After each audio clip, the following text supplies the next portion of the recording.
അക്ഷയ സൂചിപ്പിച്ചതുപോലെ തന്നെ ഒരു യുദ്ധസമാന സാഹചര്യം ഇന്ത്യ പാകിസ്ഥാൻ അതിർത്തിയിലുണ്ട് എന്ന കാര്യത്തിൽ യാതൊരു തർക്കവുമില്ല. കാരണം പഹൽഗാം ഭീകരാക്രമണത്തിന് ശേഷം പാകിസ്ഥാൻ നിരന്തരമായി ഈ വെടിനിർത്തൽ കരാർ ലംഘിക്കുകയും ഇന്ത്യൻ സൈനിക പോസ്റ്റുകൾക്ക് നേരെ വെടിയുതിർക്കുകയും ചെയ്യുന്നുണ്ട്. അതിനൊക്കെ കനത്ത തിരിച്ചടി ഇന്ത്യ നൽകുകയും ചെയ്യുന്നുണ്ട്. ഈ നേരത്തേക്ക് ഈ നിയന്ത്രണരേഖയ്ക്ക് സമീപത്തായിരുന്നുവെങ്കിൽ ഇന്നലെ രാത്രി രാജ്യാന്തര അതിർത്തിയിലും ഈ പാക് പ്രകോപനം ഉണ്ടാകുകയും ചെയ്തിട്ടുണ്ട്.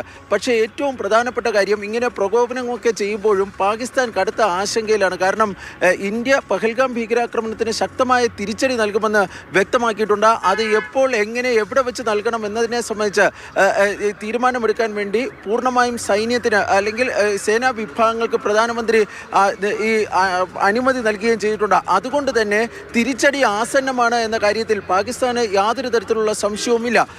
നിലവിൽ നമുക്ക് ലഭിക്കുന്ന വിവരമനുസരിച്ച് ഈ പാകിസ്ഥാൻ്റെ അധീന കാശ്മീരിൽ ഉൾപ്പെടെയുള്ള ഭാഗങ്ങളിൽ കനത്ത സേനാ വിന്യാസം പാകിസ്ഥാൻ്റെ ഭാഗത്തു നിന്നുണ്ടായിട്ടുണ്ട്. ഏറ്റവും പുതുതായി ലഭിക്കുന്ന വിവരം അനുസരിച്ച് ഈ പാകിസ്ഥാൻ ഇൻ്റർനാഷണൽ എയർലൈൻസിൻ്റെ വിമാനങ്ങൾ, അതായത് പാകിസ്ഥാൻ്റെ ദേശീയ വിമാന സർവീസായ പാകിസ്ഥാൻ ഇൻ്റർനാഷണൽ എയർലൈൻസിൻ്റെ വിമാനങ്ങൾ പാക് അധീന കശ്മീരിലേക്കുള്ള ഈ സർവീസുകൾ നിർത്തിവച്ചിരിക്കുന്നു എന്നതാണ്. കാരണം സുരക്ഷാ കാരണങ്ങൾ കണക്കിലെടുത്തുകൊണ്ടാണ് അത്തരം ഈ സർവീസുകൾ നിർത്തിവെക്കാൻ വേണ്ടി തീരുമാനിച്ചിരിക്കുന്നത്. ഈ കശ്മീരിലേക്ക് നമ്മൾ തിരികെ വരികയാണെങ്കിൽ, കശ്മീരിൽ ഈ ഭീകരർക്ക് വേണ്ടിയുള്ള തിരച്ചിൽ ഇന്നും തുടരുകയാണ്. കാരണം ദക്ഷിണ കശ്മീരിലെ വിവിധ ഭാഗങ്ങൾ, അനന്ത്നാഗ്, സോപ്പോർ, അതുപോലെ തന്നെ പുൽവാമ തുടങ്ങിയ വിവിധ ഭാഗങ്ങളിൽ ഈ ഭീകരർക്കായുള്ള തെരച്ചിൽ ഇന്നും സുരക്ഷാ സൈന്യം നടത്തുന്നുണ്ട്.